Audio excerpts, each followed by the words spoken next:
नमस्कार साथियों। एक बार फिर से हम लोग जुड़ चुके हैं और इस बार हम अपने इंडियन पॉलिटी के एक बहुत ही महत्वपूर्ण टॉपिक को डिस्कस करेंगे, जिसमें हम लोग डिस्कस करने वाले हैं भारत के संवैधानिक इतिहास के बारे में। कि हमारा संविधान बनने से पहले जो संविधान का इतिहास था उसके बारे में। इसका पहला पार्ट हमने ऑलरेडी अपलोड कर दिया है, आप वीडियो के प्लेलिस्ट में जाके भी देख सकते हैं उसको। ठीक है, तो आइए दूसरा पार्ट डिस्कस करते हैं। जो भी महत्वपूर्ण क्वेश्चन आपके एग्जाम में बनते हैं उनसे रिलेटेड क्वेश्चन है, और आइए एक एक करके इसको डिस्कस करेंगे। आपको अगर क्वेश्चंस को आंसर करना है तो आप वीडियो पॉज करके क्वेश्चन का आंसर जरूर करें, कमेंट सेक्शन में भी उसका आंसर कर सकते हैं। चलिए शुरू करते हैं। पहला क्वेश्चन है, भारत के प्रथम वायसराय कौन बने? तो प्रथम वायसराय आपको ध्यान में होगा कि 1858 के बाद जब जब हमारे स्वतंत्रता पहली स्वतंत्रता संग्राम की लड़ाई हुई थी, तो उसके बाद वायसराय के पद को बनाया गया था। ठीक है, तो ये वायसराय पहले कौन थे? तो ये थे लॉर्ड कैनिंग, यानी कि ऑप्शन सी। दूसरा क्वेश्चन है, तो भारत के प्रथम गवर्नर जनरल कौन थे? तो भारत के प्रथम गवर्नर जनरल कौन थे? Lord William Bentinck. ठीक है, और अभी हमने पिछले क्वेश्चन में डिस्कस किया, ये कौन थे? Lord Canning, first viceroy.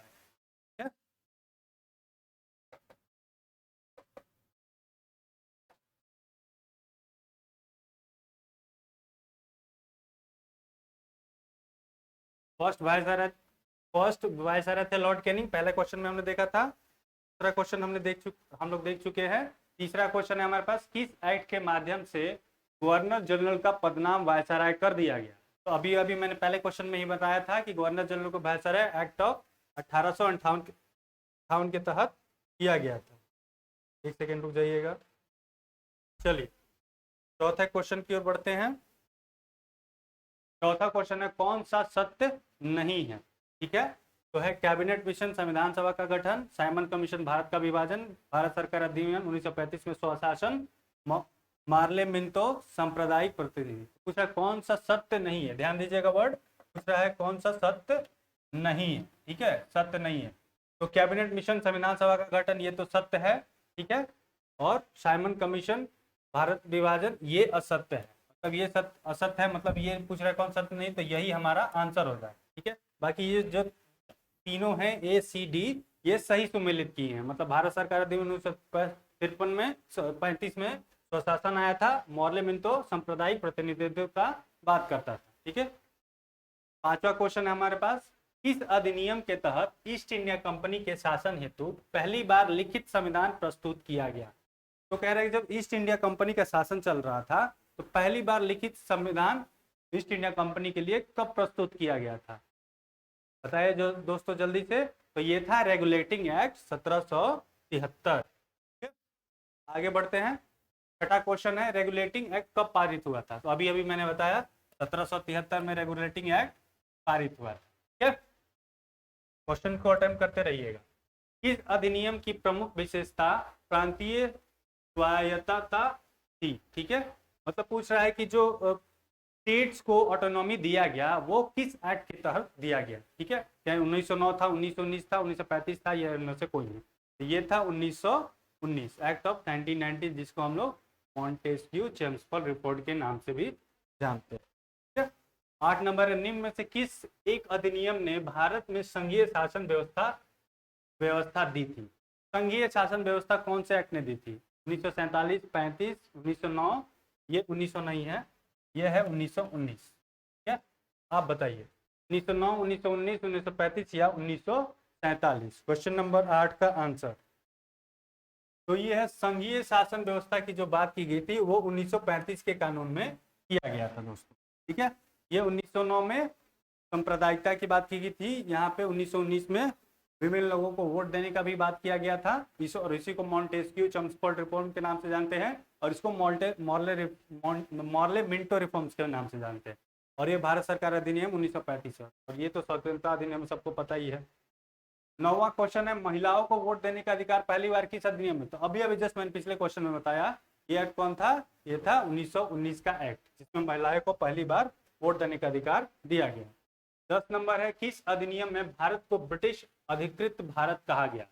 तो कौन सा अधिनियम है जिसमें भारत का जो एरिया था उसको ब्रिटिश इंडिया कहा गया? ठीक है, पहली बार किस एक्ट में? 1773 का रेगुलेटिंग एक्ट, 1784 का पिट्स इंडिया एक्ट, 1833 का चार्टर अधिनियम, या फिर 1858 का भारत सरकार अधिनियम? जल्दी से बताइए दोस्तों। तो ब्रिटिश अधिकृत का जो बात है, ये आपको कौन से एक्ट के तहत कहा गया है? तो 1773 तो होगा नहीं, 1784 भी नहीं होगा, बचता है दो, 1858 का भारत सरकार अधिनियम और 1833 का चार्टर अधिनियम। तो इसमें भारत, क्वेश्चन ध्यान से देखिए, किस अधिनियम में भारत को ब्रिटिश अधिकृत भारत कहा गया? ठीक है, तो ये नहीं, एक सेकेंड रुकिए, ये आंसर नहीं होगा, ये नहीं होगा आंसर, ये भी आंसर नहीं होगा, ये पिट्स इंडिया एक्ट 1784 इसका आंसर होना चाहिए। ठीक है, इसमें और इसमें डाउट है, लेकिन अभी के लिए आप यही माने। ठीक है, बी, पिट्स इंडिया एक्ट 1784 वाला। 11 नंबर क्वेश्चन है, किस एक्ट के द्वारा भारत में ईसाई मिशनरीज को प्रवेश करने व धर्म प्रचार की अनुमति दी गई? देखिए, अंग्रेज बस आए थे तो इंडिया को लूटने ही नहीं आए थे, वो अपने धर्म को प्रचार प्रसार भी फैलाना चाहते थे। तो यही क्वेश्चन पूछ रहा है कि जो ईसाई मिशनरीज थी, उनको किस एक्ट के माध्यम से भारत में अपना धर्म बढ़ाने के लिए, प्रचार प्रसार करने के लिए उनको अनुमति दी गई? राजलेख 1726, regulating act 1784, Pitt's India act 1784, लेकिन इसका आंसर है चार्टर्ड एक्ट ऑफ 1813, मतलब 1813 का चार्टर्ड एक्ट। 12 नंबर, कंपनी के व्यापारिक अधिकार समाप्त कर केवल राजनीतिक कार्य करने थे, यह किस एक्ट का प्रावधान है? तो कह रहे कि जो उसका व्यापारिक अधिकार था, किसका? कंपनी का, मतलब ईस्ट इंडिया कंपनी का, तो व्यापारिक अधिकार को समाप्त कर दिया और राजनीतिक कार्य करने के लिए बस छोड़ दिया, तो ये किस एक्ट के तहत किया गया? 12 नंबर क्वेश्चन का आंसर बताइएगा जल्दी से दोस्तों। तो ये था 1833 का अधिनियम। क्या सिविल सेवा परीक्षा में भर्ती के लिए द्वार भारतीयों के लिए किस एक्ट के तहत खोला गया? तो जो आईसीएस अधिकारी बनते थे, जिसमें से सुभाष चंद्र बोस भी एक थे, तो वो आईसीएस पद के लिए भर्ती के लिए, सिविल सर्विस परीक्षा में भर्ती के लिए भारतीयों के लिए किस एक्ट के माध्यम से यह उनको अधिकार दे दिया गया कि आप भी सिविल सर्विसेज परीक्षा को दे सकते हैं? 84, 1853, 1858, 1861। तो ये था चार्टर्ड एक्ट ऑफ 1853। ठीक है, ये इसके बाद ही वुड्स पैच भी आया था, हमने पिछली वीडियो में उसको किया था। भारत में सांप्रदायिकता का जनक कहा जाता है, तो जो हमने पढ़ा था मॉर्ले मिंटो एक्ट ऑफ 1909, इसी को बोला जाता है कौन? सांप्रदायिकता का जनक, उस एक्ट को। लेकिन उस समय ये कौन लेके आए थे? चेम्सफोर्ड लेके आए थे, कैनिंग लेके आए थे, मिंटो लेके आए थे, विलियम बेंटिक। तो अभी मैंने नाम बताया मॉर्ले मिंटो, तो मिंटो उसी के हैं। ठीक है, मिंटो उस समय वायसराय थे। भारतीय विधान पालिका कब प्रथम बार द्विसदनीय बनाई गई थी? तो भारतीय विधान पालिका जो है प्रथम बार द्विसदनीय कब बनाई गई थी? 1861 में, 92 में, 1909 में, या फिर 1919 में? तो ये द्विसदनात्मक 1919 में बनाई गई थी। ठीक है, 16वां प्रश्न है, केंद्र में द्वंद्व शासन किस अधिनियम से के अंतर्गत? देखिए, पिछला क्वेश्चन जो पूछ रहा था द्विसदनात्मक, वो स्टेट्स के दरमियान पूछ रहा था, और ये कौन सा पूछ रहा है? केंद्र के लिए द्वंद्व शासन। ठीक है, केंद्र में द्वंद्व शासन किस अधिनियम से? तो ये था एक्ट ऑफ 1935। 1919 में जो एक्ट था उससे राज्यों में, ठीक है, राज्यों में द्वंद्व शासन था, और 1935 से केंद्र में हो गया। 17 नंबर क्वेश्चन कह रहा है कि निम्न में से किस अधिनियम के अंतर्गत भारतीय विधान परिषद को बजट पर बहस करने की शक्ति प्राप्त हुई?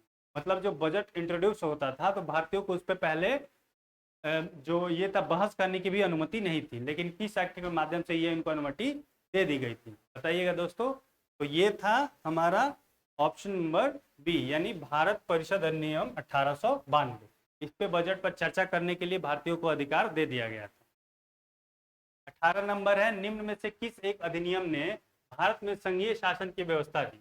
तो भारत में संघीय शासन, ध्यान दीजिएगा, वर्ड संघीय शासन की बात कर रहा है, तो कौन सा अधिनियम था? भारत सरकार अधिनियम 9, 19, 35 और 47। देखिए जो अधिनियम है 1909, 1919, 1935, 1957, 1800, 1947, सॉरी 1858, ये सारी चीजें बहुत इंपॉर्टेंट है, ये सारी एक्ट बहुत इंपॉर्टेंट है और इसे हर एग्जाम में क्वेश्चन पूछता है। ठीक है, तो इस एक्ट को आप अच्छे से पढ़ लीजिएगा, जब समय मिलेगा या फिर मैं कभी वीडियो बनाऊंगा तो हर एक एक्ट को हम लोग डील करते हुए चलेंगे। बहरहाल इस क्वेश्चन का आंसर करिए। तो ये था भारत सरकार अधिनियम 1935। 19 नंबर है, निम्न में से कौन सी एक भारतीय शासन अधिनियम 1919 की विशेषता नहीं, ठीक है, नहीं थी। तो कह रहा है कि कौन सा एक इनमें से चीज है जो भारत शासन अधिनियम 1919 में नहीं आता। ठीक है, केंद्र में द्विसदनात्मक, ये तो अभी अभी क्वेश्चन किया, मतलब ये नहीं होगा इसका आंसर। ठीक है, नहीं है इसलिए मैं क्रॉस कर रहा हूँ, क्योंकि ये था इसलिए मैंने इसको क्रॉस कर दिया। ठीक है, प्रत्यक्ष निर्वाचन, केंद्र में द्वंद्व शासन, तो केंद्र में द्वंद्व शासन तो अभी अभी हमने पढ़ा, तो ये भी नहीं होगा। केंद्रीय एवं प्रांतीय विधानमंडलों की विधान निर्माताओं की शक्ति, ये बी, ए, बी और सी में बताइए और कौन सा आंसर इसका होगा। Question number 19। ठीक है, तो केंद्र में द्वंद्व शासन, द्वंद्व शासन नहीं है, एक सेकेंड, ये द्वंद्व शासन नहीं है, यही इसका आंसर है। ठीक है, द्वंद्व शासन नहीं, ये तो द्विसदनात्मक व्यवस्था 1919 में आई थी राज्यों में और 1935 में आई थी केंद्र में। ठीक है, तो ये है, ये भी प्रत्यक्ष निर्वाचन भी आया था और केंद्रीय एवं प्रांतीय विधानमंडल की विधान निर्माण की शक्ति भी थी 1935 के कानून में। लेकिन केंद्र में द्वंद्व शासन नहीं था, द्वंद्व शासन केंद्र में नहीं था 1935 के कानून में। 20 नंबर है, निम्नलिखित में से क्या भारत शासन अधिनियम 1935 की विशेषता नहीं है। ये तो फिर से वही क्वेश्चन आ गया मेरे हिसाब से, तो ठीक है, इसको आप कर पाएंगे। समवर्ती सूची का सृजन, ये भी था। प्रांतों में द्वंद्व शासन, केंद्र में द्वंद्व शासन, तो प्रांतों में द्वंद्व शासन नहीं था। ठीक है, तो ये इसका आंसर हो जाएगा। ठीक है, केंद्र में द्वंद्व शासन नहीं, द्वंद्व शासन, राज्य एवं प्रांतीय स्वतंत्रता, ये सारी चीजें थी। प्रांतों में जो थी वो 1919 के कानून में थी। ठीक है, इसका आंसर हो जाएगा 1919। 21 है, राष्ट्रपति की अध्यादेश निर्गत करने की शक्ति प्रेरित है। तो राष्ट्रपति जो अध्यादेश जारी करते हैं वो किस अधिनियम से आया है, 47, 35, 19 या 9।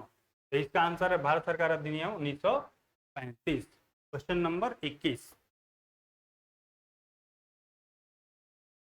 22वां क्वेश्चन पे आते हैं। भारत के संविधान का प्रारूप तैयार करने वाली संविधान सभा के सदस्यों को ब्रिटिश संसद द्वारा नामित किया गया। ये क्वेश्चन पूछ रहा है कि जो भारत सरकार के संविधान का प्रारूप तैयार हुआ था, यानी कि जो ड्राफ्टिंग कमेटी बनाई गई थी, वो उनके सदस्य को किसने निर्वाचित किया था, कहाँ से वो बन के आए थे, या फिर उनका बैकग्राउंड क्या था, वो कैसे बने। तो क्या ब्रिटिश संसद द्वारा नामित किया गया था, क्या बिल्कुल नहीं। ब्रिटिश लोग क्यों करेंगे भाई। विभिन्न प्रांतों की विधानसभा द्वारा चुना गया था, हो सकता है। भारतीय राष्ट्रीय कांग्रेस और मुस्लिम लीग द्वारा चुना गया था, क्या वही दो सरकार था। क्या गवर्नर जनरल द्वारा नामित किया गया था, ये भी नहीं था, ये भी नहीं होगा। तो इसका आंसर है बी, 24 का आंसर है बी। 25वें क्वेश्चन की ओर आगे बढ़ते हैं। 25वां क्वेश्चन है हमारा, संविधान सभा के चुने हुए स्थायी अध्यक्ष कौन थे। ठीक है, स्थायी अध्यक्ष कौन थे, डॉक्टर राजेंद्र प्रसाद, सबको ही पता है। आगे चल के हमारे पहले राष्ट्रपति भी बने थे। ये 25 था, तो 25 के बाद 23 नंबर क्वेश्चन आ गया। अच्छा लगता है, इधर उधर वो हो गया है, कोई बात नहीं, इसको कर लेंगे। प्रांतों में द्वंद्व शासन के तहत कौन सा विषय प्रांतीय विषय के तहत सुरक्षित विषय था। तो कह रहे हैं कि जो प्रांतों में द्वंद्व शासन लगा हुआ था उसमें कौन सा विषय प्रांतीय विषय के तहत सुरक्षित विषय था। ठीक है, तो 23 नंबर क्वेश्चन का आंसर है स्थानीय प्रशासन, ये सुरक्षित विषय था।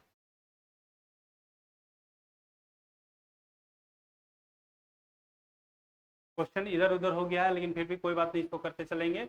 इस अधिनियम ने भारतवासियों को अपने देश के प्रशासन में कुछ हिस्सा लेना संभव बना है। अपने देश के प्रशासन में भारतीय हिस्सा ले सके, ये किस अधिनियम से हुआ। ठीक है, तो ये क्वेश्चन का आंसर बताइए दोस्तों। 1833, 1853, 1858, 1861। ठीक है, तो ये था चार्टर्ड एक्ट 1833। ठीक है, ठीक है, दो क्वेश्चन इधर उधर हो गया तो इसलिए हमारा नंबर इधर उधर हो गया था, लेकिन कोई बात नहीं, क्वेश्चन क्वेश्चन होता है, नंबर से हमें क्या मतलब है। अगला क्वेश्चन 26 नंबर करते हैं। भारत की संविधान निर्मात्री सभा के अध्यक्ष कौन थे। जो भारत का संविधान सभा बना था उसके निर्माण के अध्यक्ष कौन थे। डॉक्टर BR अम्बेडकर थे, सबको पता ही है। ठीक है, आगे बढ़ते हैं 26 के बाद 27 नंबर के पास। तो 27 नंबर क्वेश्चन कह रहा है कि भारतीय संविधान सभा की स्थापना की गई थी 10 जून 1946, 9 दिसंबर 1946, 26 नवंबर 1949, 26 दिसंबर 1949। तो भारतीय संविधान सभा की स्थापना किस वर्ष की गई थी? ठीक है, तो इसका आंसर है 9 दिसंबर 1946 को इसका पहला मीटिंग हुआ था, तभी भारतीय संविधान सभा की स्थापना की गई थी। और 26 नवंबर 1949 को ये बनकर तैयार हो गया था। ठीक है, और 26 जनवरी 1950 को लागू हो गया था। ठीक है, आप मुझे कमेंट सेक्शन में लिख के जरूर बताइए कि जब बन के तैयार हुआ 26 नवंबर 1949 को, तो लागू क्यों हुआ 26 जनवरी 1950 को? ऐसा क्यों था कि हमको 1 महीने का टाइम एक्सटेंड करना पड़ा इसके लिए? क्या सॉरी, 1 महीने नहीं, 2 महीने का टाइम। 27 का बाद 28वां नंबर क्वेश्चन है, भारतीय संविधान को संविधान सभा द्वारा अंगीकृत किया गया कब? तो अभी हमने बताया 26 नवंबर 1949। ठीक है, 28 के बाद 29, भारत के संविधान की मूल संरचना के सिद्धांत का स्रोत है। तो भारत का संविधान, उसकी मूल संरचना का स्रोत क्या है? ठीक है, संसदीय कानून, न्यायविदों का मत, न्यायिक व्यवस्था, भारत का संविधान। तो भारत के संविधान का मूल संरचना का सिद्धांत का स्रोत कहाँ से आता है बताइए दोस्तों जल्दी से। तो ये है ऑब्वियसली, क्या 29 नंबर क्वेश्चन छूट गया क्या? नहीं, 28, अच्छा 29 नंबर इधर उधर हो गया।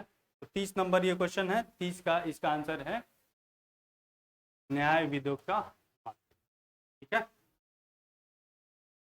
ये रहा 29 नंबर। 29 नंबर में आपको मैच करना है। ठीक है, भारत शासन अधिनियम 1935 के संबंध में निम्न कथनों पर विचार कीजिए। अच्छा, मैच नहीं करना, ये पूछ रहा है कि जो 1935 का कानून था हमारा, उनमें से कुछ कथन दिए गए, उनमें से बताना है कि कौन सही है कौन गलत है। तो पहला है, अधिनियम ने ऐसे अखिल भारतीय संघ की स्थापना की व्यवस्था की जिसमें प्रांत व देशी रियासतें इकाइयां एक रूप से सम्मिलित थे। ये है क्या?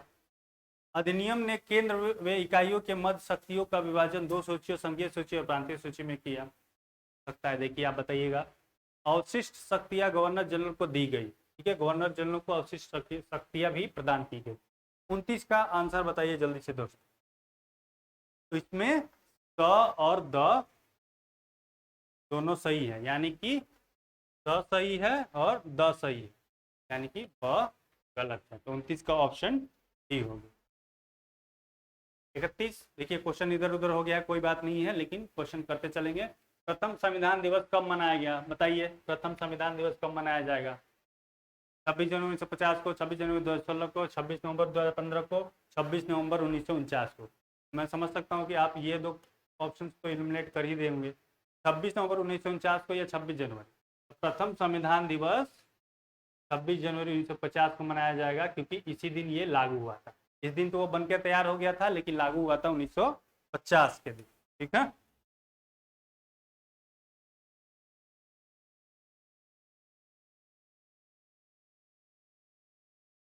32 नंबर कह रहा है कि भारत के संविधान के स्रोतों के संदर्भ में निम्नलिखित में से कौन सा युग्म सम्मिलित नहीं है? मैच द फॉलोइंग है, मैच करना है आपको, कौन सा सम्मिलित नहीं है, मतलब कौन सा गलत है इसमें से मैच किया हुआ।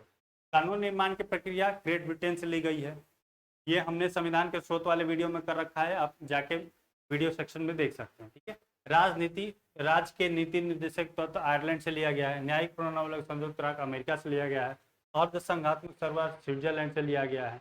ठीक है, तो न्यायिक प्रणाली संयुक्त राज्य अमेरिका से लिया गया, तो ये तो सम्मिलित है, मतलब ये नहीं होगा, ये सही है।